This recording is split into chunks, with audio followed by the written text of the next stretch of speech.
Alright,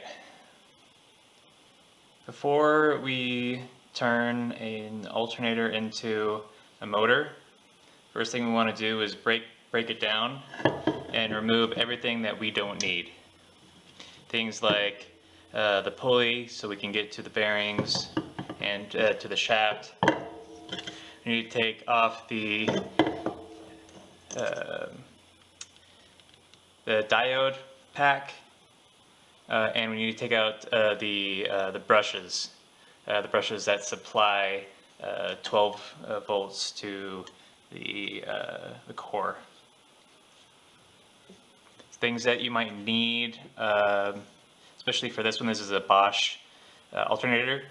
You're going to need a 10 mil socket. Actually, this might be 8, so let me grab an 8.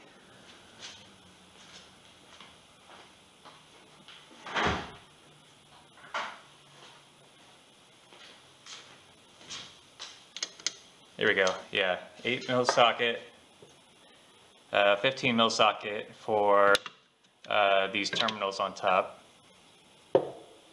and a 24 mil socket for the pulley nut. Since I can use the pulley nut to hold the entire thing up to get to the cat pack, the diode pack, I'll leave it on for now.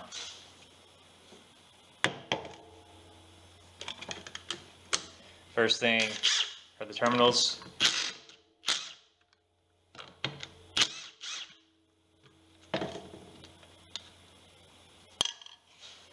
And then we want to grab a Phillips screwdriver.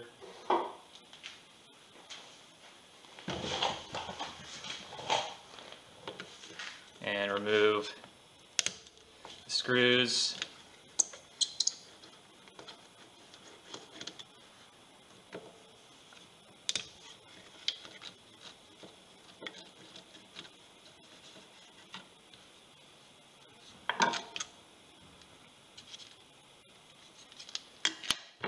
Alright, now you can get a better look of the diode pack.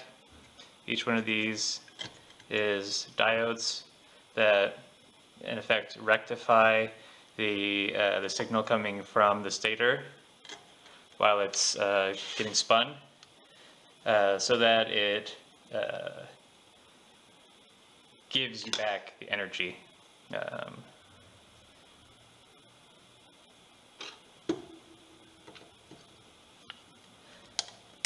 Alright, this right here are your brushes.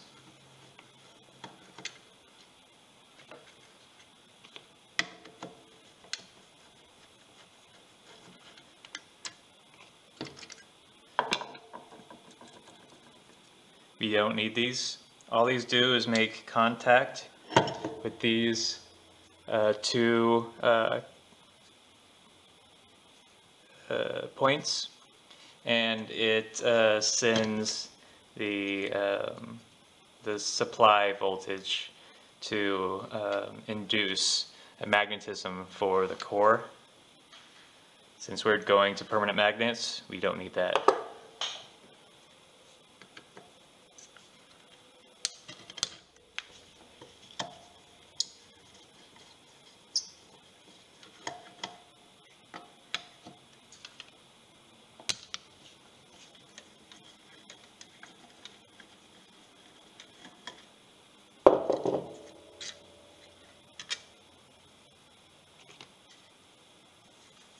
Alright, so from here we want to take out the diode pack. Unfortunately, everything is crimped together, so you can go through and uncrimp everything, or you can go through and just snip everything. The main things we want to focus on are these areas that have the two copper wires poking up. There's 1, 2, 3, 4, 5, 6 of them. So let's go ahead and snip them.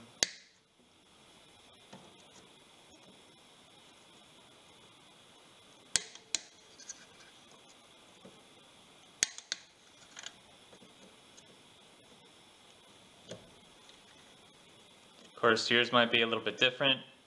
There's 6 of them here because of the way the stator is wound. I have another Bosch alternator that I made the changes to already, and that one actually only had 3 wires coming out from the stator instead of 6.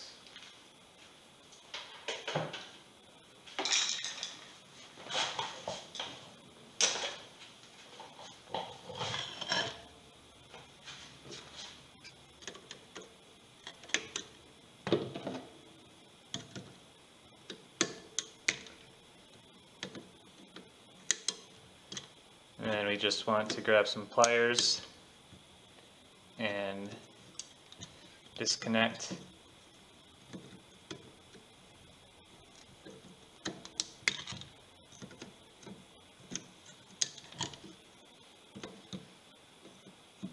Don't worry about going too hard on here, as long as you're not pulling out the copper wires. It should be fine, because we're going to lose this diode pack anyway.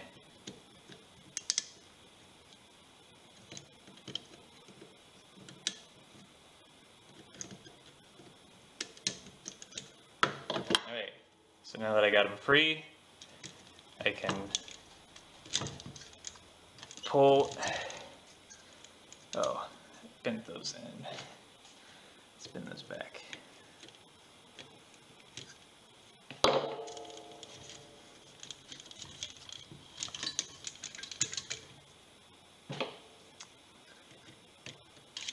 There we go. So 1, 2, 3, 4, 5, 6 diodes. Completely unnecessary. We don't need this anymore unless you want to keep it and put it on your shelf as a little reminder of what you're able to do.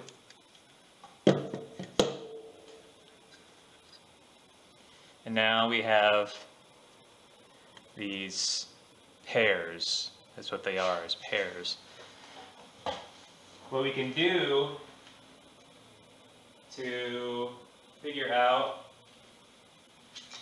which ones are paired up, you can use your digital multimeter or whatever multimeter. You can put it on to continuity.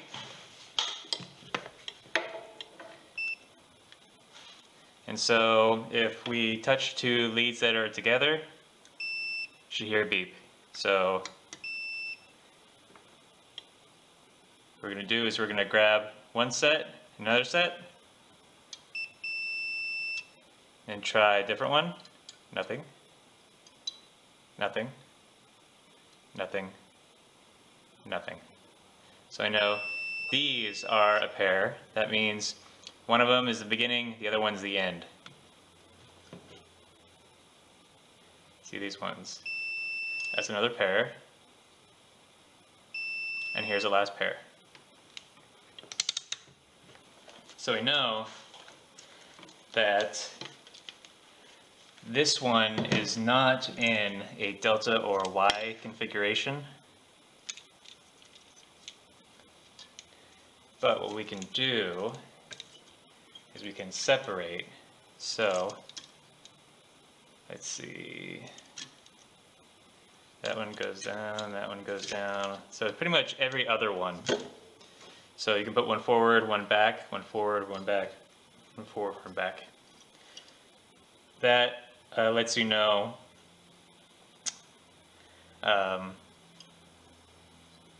the beginning or end, and it doesn't really matter. This can be the beginning, that can be the beginning, doesn't matter. One has to be the beginning and one has to be the end. Alright, now we can start taking apart the case, which is actually the hardest part of this whole endeavor.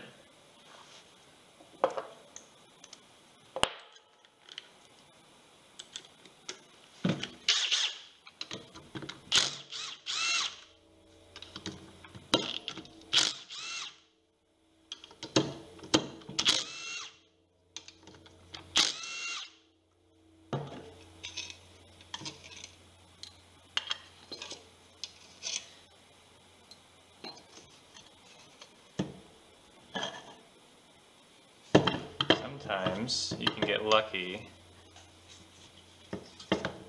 Oh, there we go, and it will want to come apart. The last one that I took apart, it very much did not want to. Alright, so we know the case wants to come apart. Now we can go ahead and remove this pulley.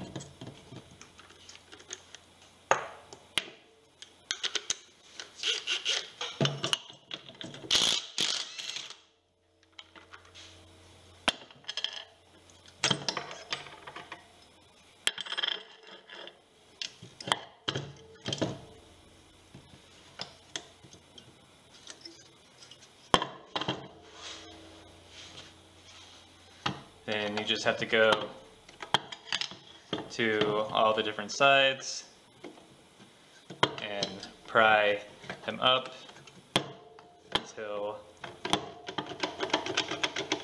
you finally loosen the bearing off of the housing. Once you get this, the inside will be of varying amounts of corroded. This one's not too bad, it's just a bit of aluminum oxide on the surface. But yeah, not too bad. I have another one that was pretty darn bad, and I had to go in and clean a lot of it up. Since we're going to still be using a bearing, we want to keep or retain the little bearing housing. So you want to keep that nearby.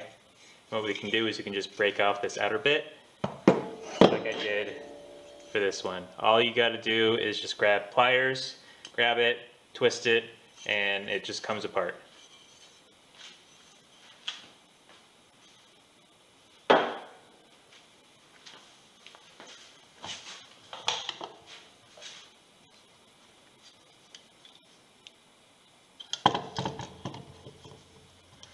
Alright, so yeah, this might be a little bit more difficult. So in order to get this off, I recommend using a gear puller.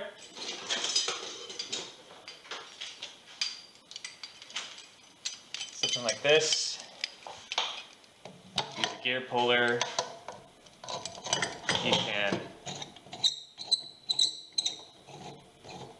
grab the sides.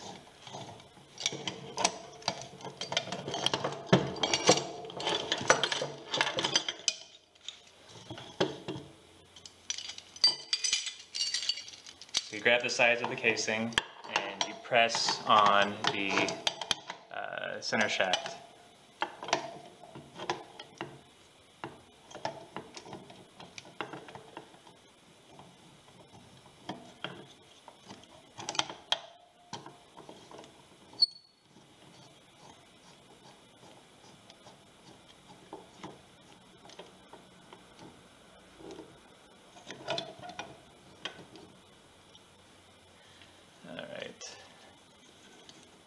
Alright, and then this gear puller requires a 17mm wrench.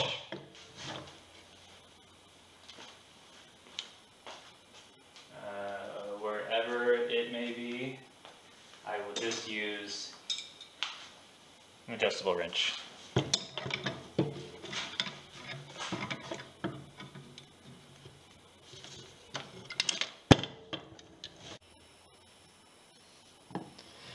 Now, once you get the shaft free, you can pull out the entire core.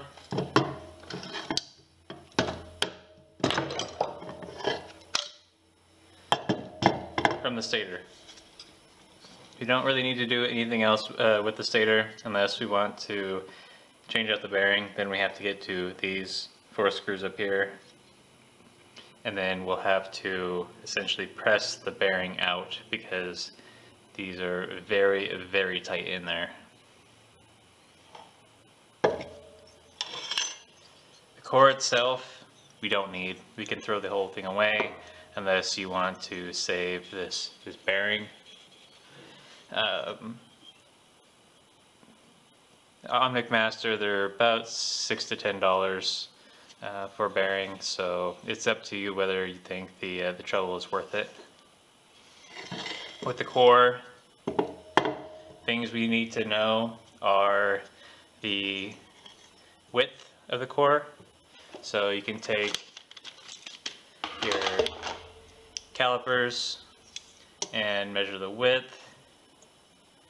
See, the width comes out to just over 100 millimeters, roundabout.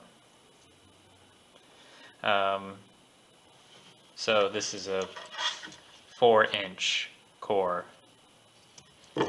and just have to make sure we measure this, make sure that it is well within. It looks like there's 1.5 millimeters on either side, so 1.5 millimeters all the way around. And then what we can do is just like this one, we can get a piece of polycarbonate tube, get our 3D prints that are going to be in the description on my printables or Thingiverse page. You just need to print 2 of them.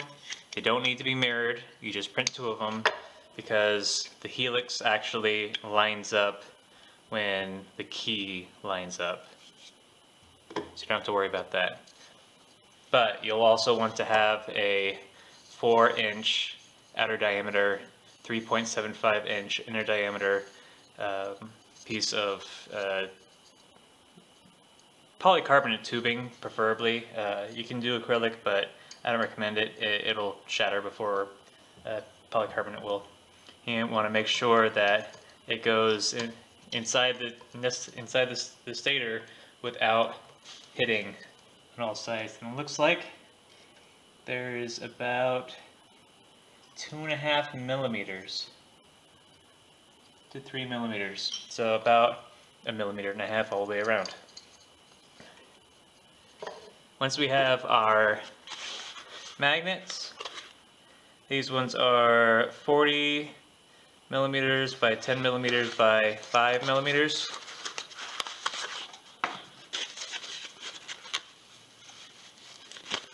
We'll want to stick them on the rotor, the new rotor.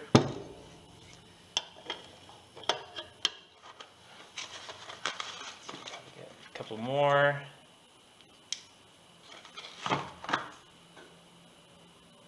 You want to make sure that when you're putting them in, that you can keep them separate. Otherwise they will smash together, and they are actually pretty weak. I want to make sure that they alternate.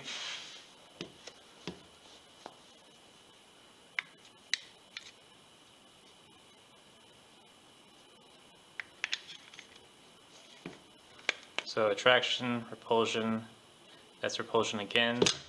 So we want to flip that, make sure that the next one, it gets pushed away from the previous. You can go in and actually see the big flux lines.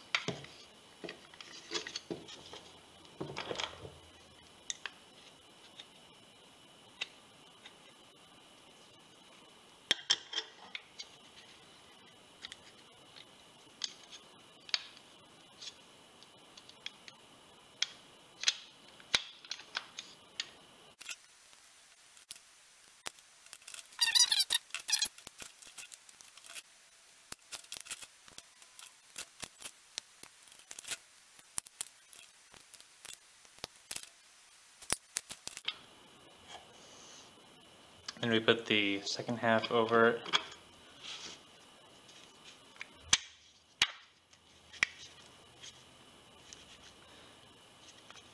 And make sure, see it's not aligned.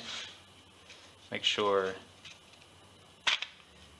that we align the keys before we stick it together.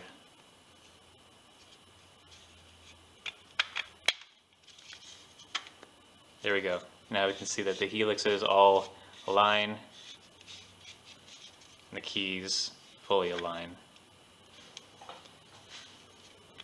You do have to wait until you get your shaft before you want to start putting it inside the stator, but it will hover there. So you don't have to do too much with it. If you don't like any type of rattling, you can go in with hot glue and put a little dab of hot glue behind each one, or a little piece of tape behind each one, or you can just print with slightly thicker balls. But yeah, that's how this is put together. Like I said, the files are going to be linked on my printables page, and then all you have to do is source your own piece of polycarbonate. If you want to know how it looks all together, I can show you this one, the one that you saw running before. See this cogging? The cogging is what happens when the magnetism induces a current, which induces the magnetism, and it kind of stops itself.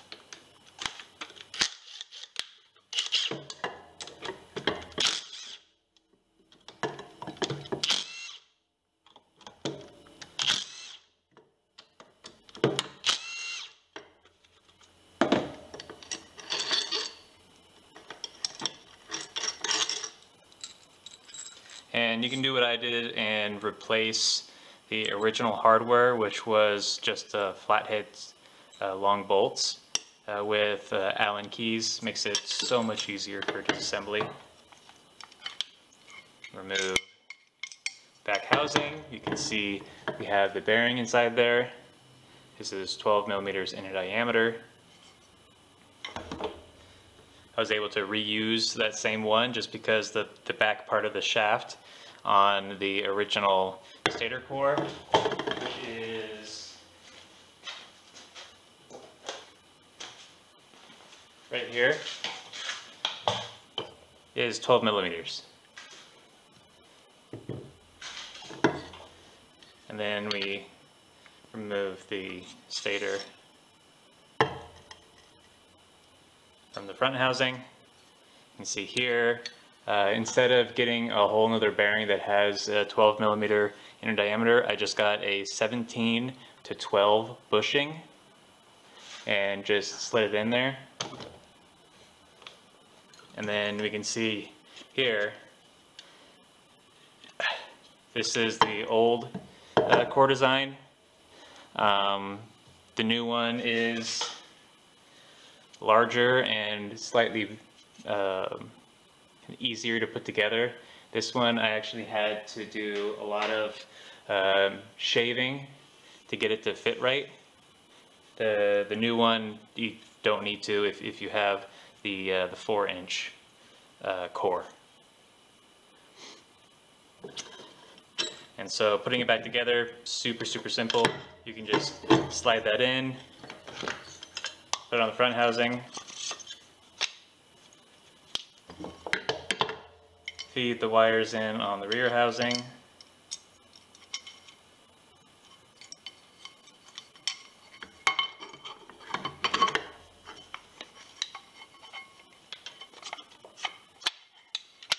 align the screw holes,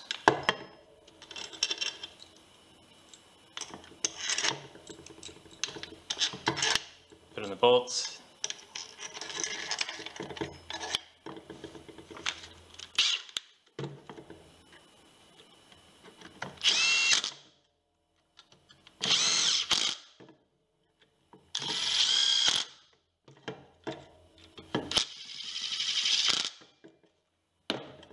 it's as easy as that.